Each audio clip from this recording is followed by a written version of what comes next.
I originally planned on making my Oshinoko video when I was reading the manga around February of this year, but I just never ended up making it. When the Oshinoko anime came out, it immediately topped the charts on my anime list for several days in a row, being rated so high as a 9.3 at times. Oshinoko really took the anime world by storm, completely taking over the anime community on YouTube for a solid week, with seemingly every YouTuber making a video on it. To be 100% honest, Oshinoko was in the situation where nobody was talking about the manga before it had started airing. Of course, you'd see people talking about Oshinoko here and there because of Akasaka Aka, who also did Love is War, wrote Oshinoko. When I first started watching the Oshinoko anime, I absolutely fell in love with it.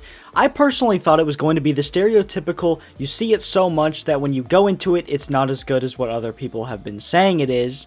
But that wasn't the case at all. Oshinoko is the very special case where it seems like every single person working on this anime wanted it to be the very best it absolutely could be, really making it that much better. You can really feel the heart and soul put into making this a really great show, from the voice acting to the songs to the dance choreography to the storytelling to the soundtracks to the animation. Each and every single detail in this anime was worked on to perfection. Two things that I personally think elevated this anime to be one of a kind is really the voice acting and singing throughout the entire show. The voice acting and singing throughout the show were truly perfect. The final concert at the end of the show even had me considering becoming an Idol fan for a little bit. Now, I'm a massive music fan and a fan of all sorts of music, so I usually find music, anime, and manga to be dull, with standout series like my favorite manga of all time, Beck, and one of my personal favorite anime from last year being Bocchi the Rock.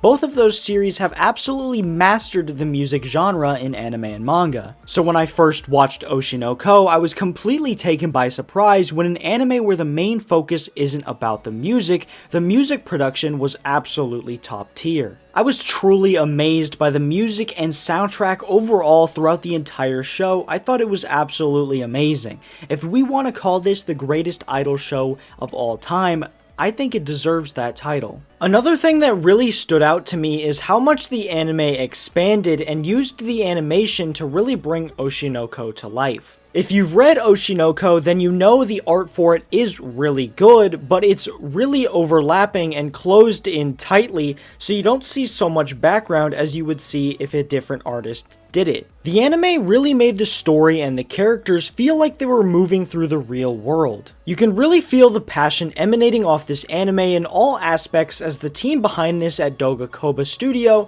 completely outdid themselves and really made something special here. I personally cannot wait for season 2 of this show, as Oshinoko will probably end up being my anime of the year and a lot of other people's anime of the year as well. Now for the manga, I personally started reading Oshinoko quite a while ago in around February of this year, well before the anime started airing. I was wanting to read something new, and I had already known about the author through Love is War, of course, so I decided to give Oshinoko a shot. As I started reading it, I found myself really loving the artwork, as it is done by the same artist who did Kuzo no Honkai or Scum's Wish. I personally could never get into these idol stories in the past, but Oshinoko really has such a unique story on how growing up the kid of someone famous can guarantee you're going to be in the entertainment business. As well as the overarching revenge plot to the story really makes it a thrilling read throughout the entire story, constantly keeping you on the edge of your seat, making you ready for something big to happen at any moment, while still keeping that kind of slice of life vibe to it.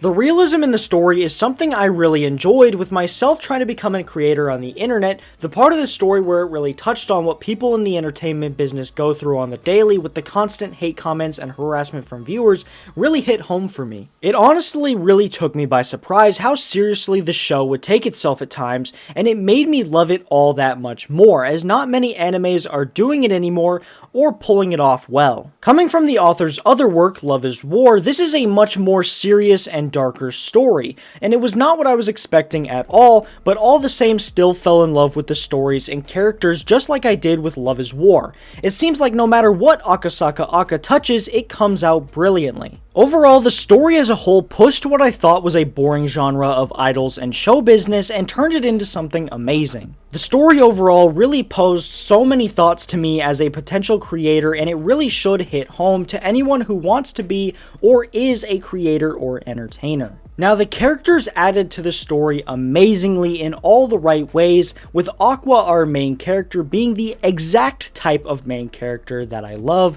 I really just fell in love with all the characters, the side characters, and Ruby as well. Now, you think the show would be overtaken by the waifu effect of Ai, but it does a great job of avoiding that.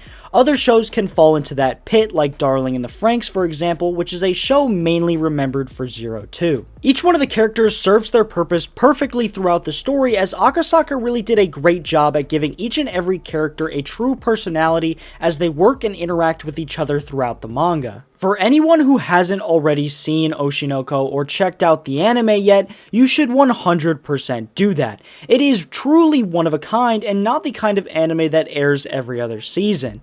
I can 100% see this getting Anime of the Year next year, as well as becoming a modern masterpiece as the next couple of seasons air. But with that being said, guys, thanks for watching. I hope you enjoyed this video. Make sure to like, subscribe, and leave a comment down below letting me know your guys' opinions on this series.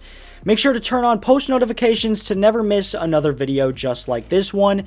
Be sure to check out some of my socials linked down in the description below, as well as check out one of the videos popping up on screen right about now. But with that being said, as always, thanks for watching. Peace.